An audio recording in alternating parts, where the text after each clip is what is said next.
Welcome to Haunted Talks, the official podcast of the Haunted Walk, offering ghost tours and paranormal adventures in Kingston, Ottawa, and Toronto, Ontario, and online experiences to anyone in this mortal realm.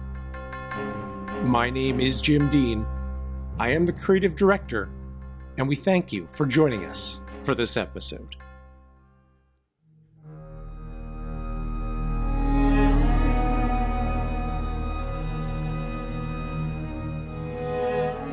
At our most recent virtual haunted campfire on Edinburgh, Scotland, our guest storyteller, Joshua Bryant, from City of the Dead Tours, surprised us all by breaking into a Scottish lullaby in the middle of one of his stories.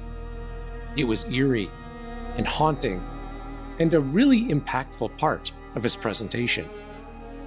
I would like to share some of that with you. I left my baby lying there, lying there, lying there. I left my baby lying there to go and gather blaeberries. Oh, and gar you go, gar you go. Gar you go, hove and gar you go. I lost my darling baby, oh. Hearing Joshua break into song really got me thinking about all the different ways ghost stories can be told beyond the spoken or written word. Coincidentally, the day before the campfire, I noticed it was Yukon Heritage Day, which celebrates the history of Canada's smallest territory, and in particular, the Klondike Gold Rush that brought 100,000 prospectors to the area in the late 1800s. Geographically, the Yukon sits immediately to the east of Alaska, way up north. These two events have inspired me to share with you what I think is likely Canada's best-known ghost story, which is told through a poetic ballad. In the episode, I will be sharing a reading of Robert Service's chilling masterpiece, The Cremation of Sam McGee, and exploring some of the strange history and folklore associated with the poem. But before we get to that, I have already mentioned our live virtual haunted campfires on Saturday nights, where we bring the best ghost storytellers from around the world to you. Up next, we have New England Curiosities with Roxy Zwicker on March 5th, featuring some great maritime ghost stories, haunted lighthouses, haunted islands. On March 12th, we head back across the Atlantic to Ireland for an evening with Hidden Dublin Tours. These shows are a tremendous amount of fun, and if you haven't joined us yet, I would like to invite you personally to come out and spend a Saturday night with us, from wherever you are. Tickets for our live campfires, as well as the previously recorded ones, including Joshua's, the singing storyteller from Edinburgh, can be found on our website, which is hauntedwalk.com. There, you can also find tickets for our in-person ghost tours in Kingston and Toronto. Tickets for Ottawa tour dates, starting in mid-March, will be going up for sale very soon. Be sure to follow Haunted Talks wherever you listen to us so you don't miss any new episodes. And leaving a 5-star review is an awesome way to support us and the show. Look for us on Facebook, Instagram, TikTok, and Twitter, all at Haunted Walk.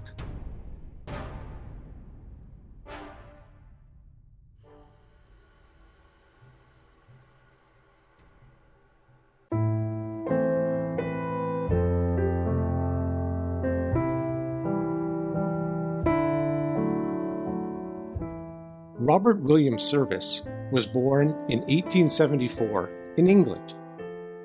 Educated in Scotland, Service worked in a bank after he left school.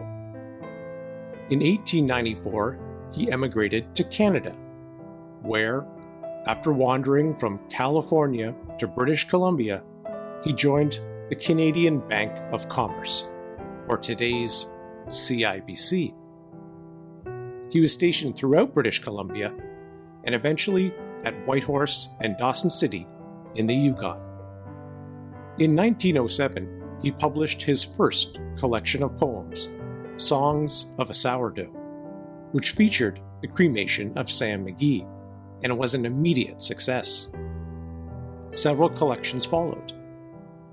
Poems like the cremation of Sam McGee and the shooting of Dan McGrew assured Service of lasting fame and gave rise to his nicknames, the Canadian Kipling and the Bard of the Yukon. All this despite having no actual first-hand experience in gold mining. During World War I, he was an ambulance driver, and after the war, he traveled throughout Europe, but lived mostly in France, where he passed in 1958 at the age of 84.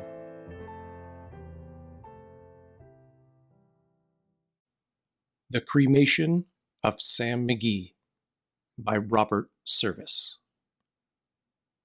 There are strange things done in the midnight sun by the men who moil for gold. The Arctic trails have their secret tales that would make your blood run cold. The northern lights have seen queer sights, but the queerest they ever did see was that night on the marge of Lake LaBarge. I cremated Sam McGee. Now, Sam McGee was from Tennessee, where the cotton blooms and blows. Why he left his home in the south to roam round the pole, God only knows. He was always cold, but the land of gold seemed to hold him like a spell. He'd often say, in his homely way, that he'd sooner live in hell. On a Christmas day, we were mushing our way over the Dawson Trail. Talk of your cold. Through the parka's fold, it stabbed like a driven nail. If our eyes we'd close, and the lashes froze, till sometimes we couldn't see.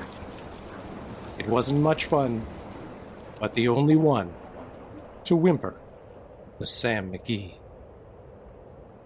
And that very night, as we lay packed tight in our robes beneath the snow, and the dogs were fed, and the stars o'erhead were dancing heel to toe, he turned to me, and Cap, says he, I'll cash in this trip, I guess.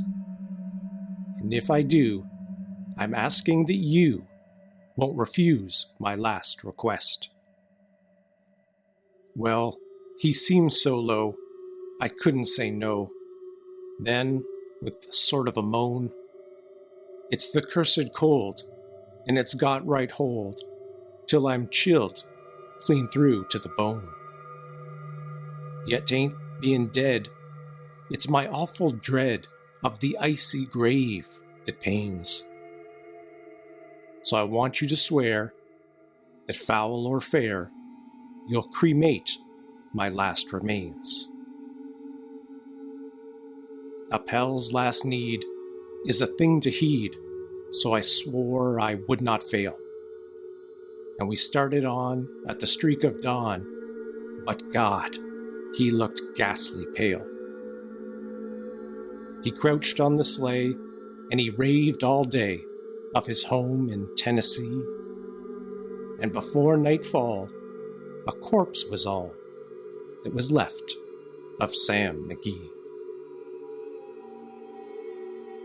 There wasn't a breath in that land of death, and I hurried horror-driven, with a corpse half hid that I couldn't get rid, because of a promise given.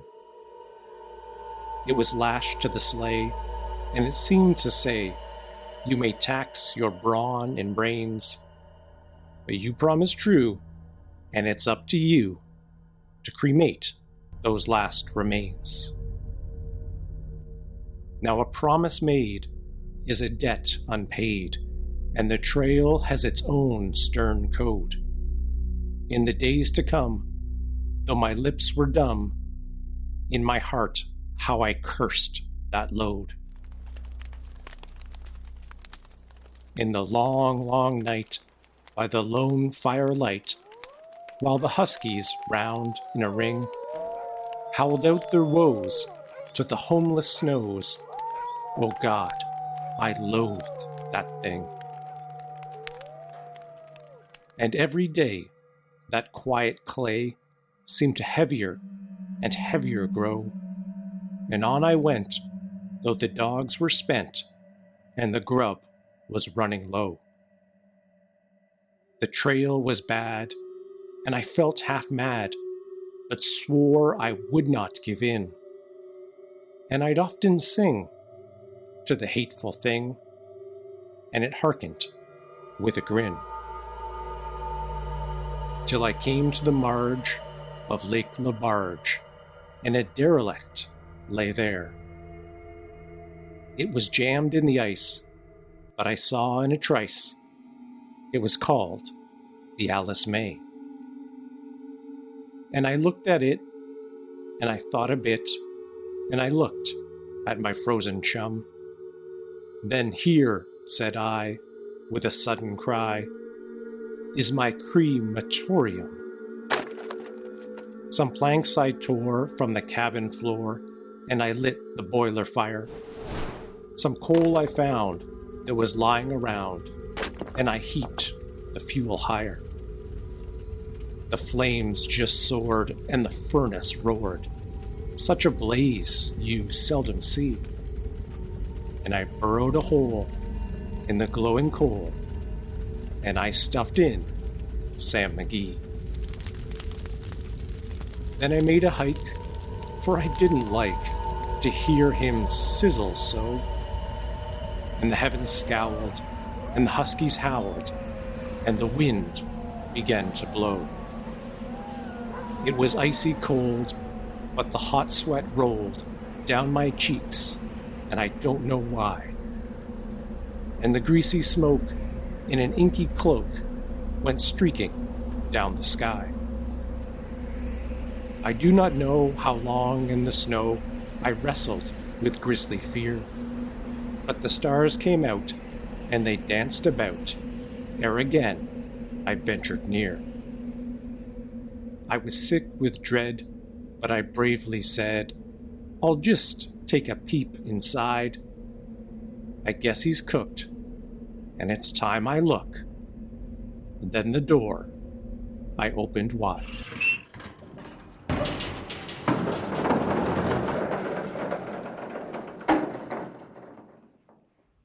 And there sat Sam, looking cool and calm in the heart of the furnace roar. And he wore a smile, you could see a mile.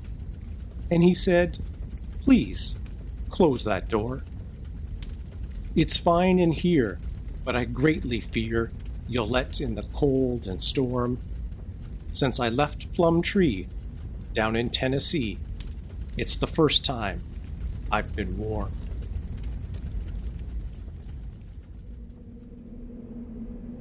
There are strange things done in the midnight sun by the men who moil for gold.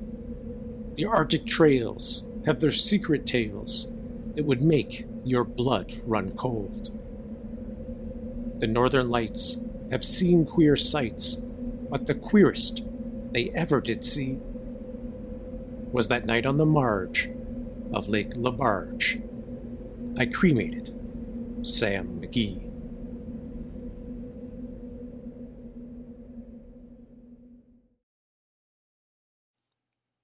It was a real pleasure to recite that poem. The simple rhyme pattern really allows it to easily roll off the tongue, while the images it evokes are powerful and gothic. There are a lot of interesting facts and urban legends associated with the piece. Sam McGee was indeed a real person, but he didn't freeze to death in the north. The real Sam McGee was born in Lindsay, Ontario, not far from Peterborough, not Tennessee. He came to the Yukon in 1899 and discovered and staked the War Eagle copper deposit overlooking Whitehorse. His greatest contribution to the development of the area was through the development of several roads or trails that facilitated commerce and travel. In 1907, McGee moved into a 2-story log cabin in Whitehorse and found himself a wealthy and prominent citizen who would naturally need banking services. While the two men never met, Robert Service saw and remembered McGee's name from some paperwork that had crossed his desk at the bank, and eventually used it in the poem. The real McGee left the Yukon before the poem became so incredibly popular. It was not until he returned in 1938 that he realized the full scope of the situation. He was amused to find tourists buying the genuine ashes of Sam McGee as souvenirs. By then, he was living in Alberta. 2 years later, on September 11th, 1940, Sam McGee died of a stroke, and rather than being cremated, he was buried in a family plot next to his wife, Ruth. The origin of the ghost story is also an intriguing topic. In his autobiography, Plowman of the Moon, An Adventure into Memory, Service describes the origins of the ghost story this way. One evening, I was at loose ends, so I thought I would call on a girlfriend. When I arrived at the house, I found a party in progress. I would have backed out, but was pressed to join the festive band. As an uninvited guest, I consented to nibble a nut. Peeved at my position, I was staring gloomily at a fat fellow across the table. He was a big mining man from Dawson, and he scarcely acknowledged his introduction to a little bank clerk. Portly and important, he was smoking a big cigar. Suddenly, he said, "I'll tell you a story Jack London never got." Then he spun a yarn of a man who cremated his pal. It had a surprise climax, which occasioned much laughter. I did not join, for I had a feeling that here was a decisive moment of destiny. I still remember how a great excitement usurped me. Here was the perfect ballad subject. The fat man who ignored me went his way to bankruptcy, but he had pointed me the road to fortune. A prey of feverish impatience, I excused myself and took leave. It was one of those nights of brilliant moonlight that almost goaded me into madness. I took the woodland trail, my mind seething with excitement and a strange ecstasy. As I started in, there were strange things done in the midnight sun. Verse after verse developed, with scarce a check. As I clinched my rhymes, I tucked the finished stanza away in my head and tackled the next. For 6 hours, I tramped those silver glades, and when I rolled happily into bed, my ballad was cinched. Next day, with scarcely any effort of memory, I put it to paper. Word and rhyme came eagerly to heal. My moonlight improvisation was secure, and though I did not know it, McGee was to be the keystone of my success. That is a great story, And why would we expect anything less from Service? But is it too good of a story? Les McLaughlin, a Yukon storyteller, explains on yukonnuggets.com that the cremated man's real name seems lost to the mists of more than 100 bygone years. It wasn't Sam McGee, but whoever it was, he was cremated by Leonard Sugden. Dr. Leonard Sugden was working for the Northwest Mounted Police in the winter of 1899 to 1900, when he mushed out to a cabin on Lake LaBarge to check on the well-being of a miner ill with scurvy. By the time he arrived, the man had died, and there was no way to bury him in the frozen ground. So Sugden loaded the corpse on a sleigh and hauled it to the Northwest Mounted Police Post at Tagish. Legend has it that the Mounties used the newly arrived telegraph line to contact his family in Tennessee for permission to cremate him, which may or may not be true. A steamboat, the Olive May, was frozen in for the winter at Tagish. The crew of the boat, who were wintering at Tagish, lit the boiler fire and helped Sugden stuff in the miner. When Robert Service heard the story in 1906, his future and that of the real Sam McGee, a miner who lived in Whitehorse, was set. Dr. Sugden died in 1923 when he fell off a barge into the Stewart River and drowned. I'm not sure why Service doesn't mention Sugden in his autobiography, as it does sound like a very likely source of inspiration for his poem. As both of these origin stories are so captivating, I like to assume it was some combination of the two that helped inspire this masterpiece. To end the episode, I would like to leave you with another ghost story connected to Robert Service. Over the years, we at the Haunted Walk have done many fact or fiction tours. At these special events, we share real-life ghost stories, then mix in a few we have made up to try to trick our audience into believing them. One of the fake ghost stories we have used is set in the bank in Whitehorse, where Service worked, and really was our loving tribute to the cremation of Sam McGee. It goes like this. As a young man, Robert Service left England for Canada, and eventually settled in Whitehorse in the Yukon Territories. There, he worked for a branch of the Canadian Bank of Commerce during the height of the Klondike Gold Rush. However, with such prosperity, also came greed, envy, and deceit. In fact, one of Service's co-workers lost his life in the pursuit of ill-gotten riches. This man had decided to rob the bank's vault. He thought it would be an easy job, as he knew the layout of the building, knew where the keys were kept, and knew the habits of the guards. The heist was planned for a Friday evening, as that was when the vault would be holding the greatest amount of money. On that night, using a kerosene lamp, the man carefully made his way through the bank, opened the vault, and began loading the money into a satchel. While he was moving the money, the thief must have heard something that startled him, perhaps the sound of one of the guards approaching, leaving him to make a very difficult and life-changing decision.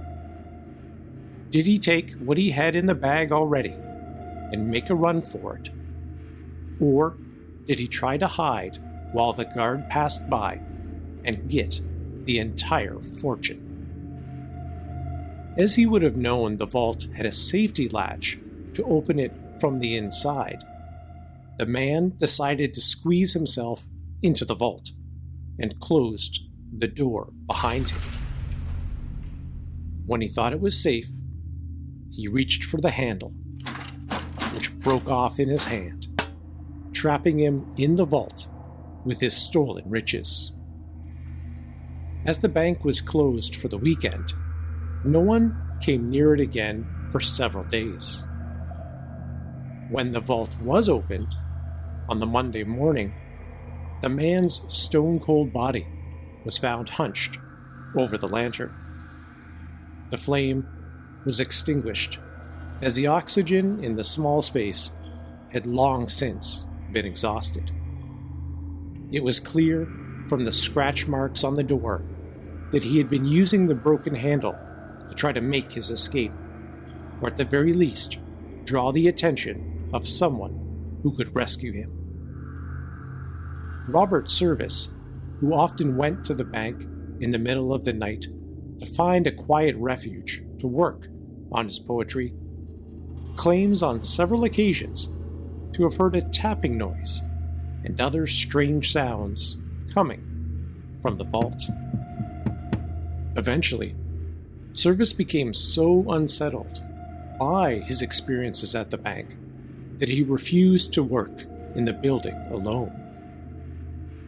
In his autobiography, he credits his greedy coworker with providing part of the inspiration for his classic poem, The Men That Don't Fit In. There are strange things done in the midnight sun by the men who moil for gold. The Arctic trails have their secret tales that would make your blood run cold. The northern lights have seen queer sights, but the queerest they ever did see was that night on the marge of Lake Labarge. I cremated Sam McGee. There are strange things done in the midnight sun by the men who moil for gold. The Arctic trails have their secret tales that would make your blood run cold. The northern lights have seen queer sights, but the queerest they ever did see was that night on the marge of Lake Labarge. I cremated Sam McGee.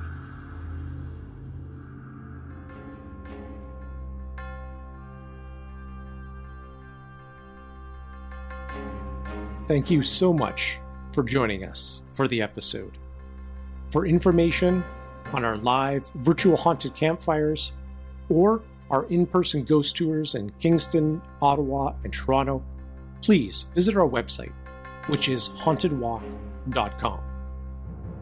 If you enjoyed the show, we'd certainly suggest following Haunted Talks wherever you listen to us so you don't miss any new episodes, and leaving us a 5-star review is an awesome way to support us and the show.